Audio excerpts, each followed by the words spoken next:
Hey guys, it's your girl Kid, and I'm back with another video. Thank you for tuning in, and guys, look at my hair. Look at my hair then, guys. What you guys think? Well, today, just like our last video was about my unpopular WWE opinions, I'm going to be talking about my Backlash opinions, which I'm sure will be unpopular as well. So we're gonna dive back in, and first off, I want to say this: I have a little bias, but it's okay. It's not gonna be shown truly in how I feel about matches because I enjoy WWE. So that's all I'm gonna say. I like WWE. I'm not gonna say that I like wrestling right now because I think a lot of people are gonna think, oh, you must watch all of it. No, not really. I will, but not right now. I'm not doing it right now. But let's get into it. First off, I think Backlash was great, but I do think a lot of people were going into it skeptical, I believe, because first off, with our main event, we weren't really getting any real storyline with Cody Rhodes and AJ Styles. So we knew they were going to perform a good match, but I wasn't interested into it. And when I was seeing on the internet, people weren't really interested in their having a match because we don't really have that. Why is AJ Styles going to be healed to Cody Rhodes when there's no reason for him to be healed to him? So how are we going to get any good story? But I do believe they delivered. I didn't see all the match because again, storyline, I wasn't really too interested into it. And I was also busy. But I did see clips and I did see AJ did his thing. AJ always does his thing. Oh, AJ always delivers.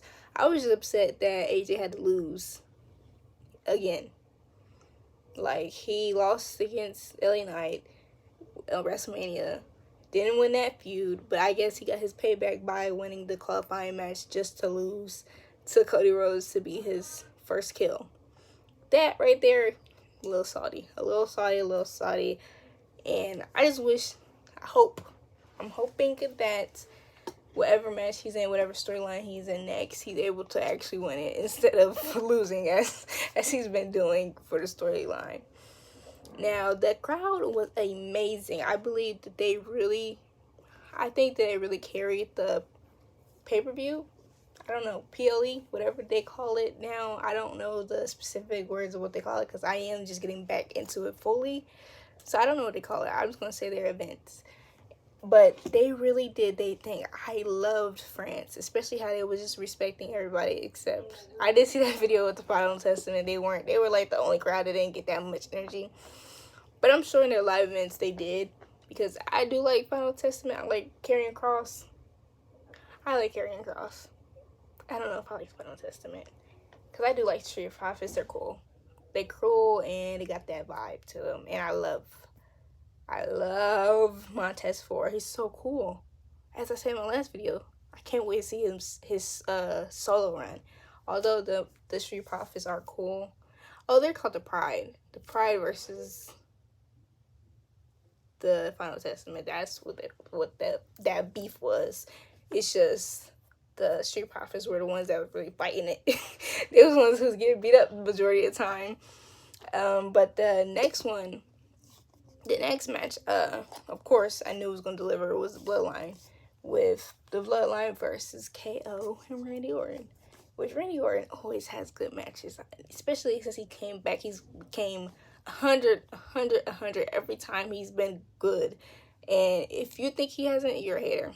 But I cannot wait to see a full storyline with Randy Orton being kind of one of the main stars, because I don't believe that's what they're doing with this Bloodline with KO. I think it's KO and then Randy's helping him because KO been getting his behind beat by the Bloodline for the past 4 years. It's getting kind of you guys are being bullies. I think the Bloodline is being bullies, and that's not fair. But them having another cousin and another family, I don't believe they're related. But them bringing in another person, that the person we didn't even think they were bringing, because everybody thought he was bringing. Yeah, they bringing Jacob in, and instead of us thinking that they was bringing Jacob in and then bringing out Tonga, even though I don't know who that is, because you guys know, that was still different. It was a plot, plot twist, because with the Bloodline story, you're not going, they're always trying to do the unexpected, which my hair kind of matches the Bloodline with the red. Love it. Since y'all don't know what team I'm on, for real, forever. But then with the whole Paul Heyman story where he hasn't even spoken to Roman since WrestleMania, and then the whole interaction between Jay and Paul, he's crying out for help, and that is gonna be so freaking fire. I cannot wait. Another thing, speaking of Jay, I was so sorry he lost. I was so sorry he lost. He should have won against Damien. He's so popular. He's so popular right now, and I do think I'm not going to hate on what Triple H is doing. It must be another route they're trying to go, and I do think since with the Bloodline story, they're giving more freedom with Jay. So I'm gonna let it rock. If Jay's probably cool with it, I'm gonna be cool with it, and the fans should be too. And it does give Damien more time to have this belt, especially because it means a whole lot to him, I believe. And I just think that's going to bring a different layer to the Judgment Day story, especially because my girl Rhea is out. They having little hints of something going on with Liv, and you guys are going to realize I'm bad with names. They have stuff with Dominic and Liv at the moment where they thinking that there's a little messiness going on, which I'm so excited to see that as well, because y'all gotta remember, wrestling is wrestling with soap opera. You got violence and drama. WWE is that. So I cannot wait for that as well. We're not gonna give all the credit to the Bloodline story, because we got this whole other story at Raw that also can get a little messy and a little interesting, and that is gonna be fun. The next match will be the triple threat between Naomi and Tiffany Stratton with Bayley. It ended how I thought it was gonna end, but that little move, that little tag move that they had, Bayley and Naomi, I loved it. I loved it. I don't want them ever to tag. I don't want them to tag together at all. Not at all, but that was good. And I think Naomi should get to doing moves more like that. With, like, if she was ever in a tag, I don't know who I want her to be in a tag with. I don't think there's anybody I want her to be in a tag with. I just want Naomi to have her championship run by herself again. And although she shouldn't change drastically, although I want her to be in a Bloodline story, I don't want her to change drastically from how she's been, because I don't know if she really likes being a heel. But I really want to see a heel change. I want to see a little heel turn for her, just to spice up a bit, because she hasn't been one in a very, very long time.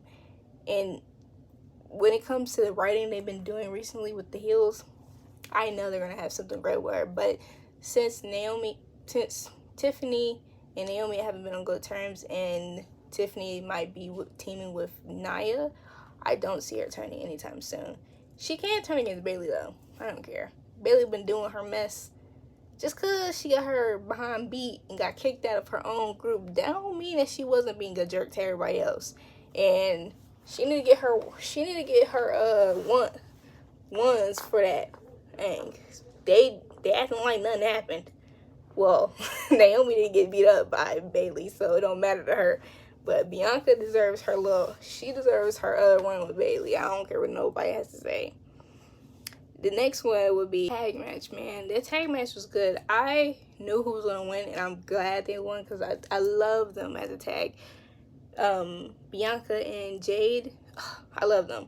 I love how they decided to go a different route from what everybody was expecting. It was expecting them to go against each other. They was expecting them to fight right away, and I think it adds more depth to the story for them not to do that right away. And it also has another level to it with real life, that, hey, we may look alike, we may have the same type of physique and everything, but that doesn't mean that there's not room for both of us. It doesn't mean there's not room for all three of us to be in this space together. So I like how they're doing that, and they're allowing them to really decide where they're going. And when it comes all crumbling down, sadly, when it comes all crumbling down and they're gonna have to meet in the ring, because that is a must-see match, it's gonna be even more sweeter. And Jade is proving everybody wrong, because she's been doing her thing. I love the power moves that they've been doing together. I had no expectations like this. I didn't know they were going to go that hard, but they went that hard, and I am excited to see what they have in store for us. Now, those are all my opinions on Backlash. Let me know how you guys feel about it. Should we have more? I think we should have more pay-per-view type of events overseas, because us Americans, we don't have the same energy as them, apparently.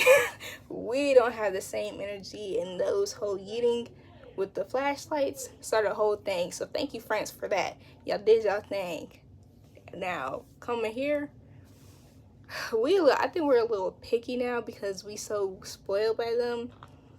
It is so surprising to me that nobody has sang Randy Orton's theme, because every time it come on to me, I'm humming. I'm singing. I'm singing voices.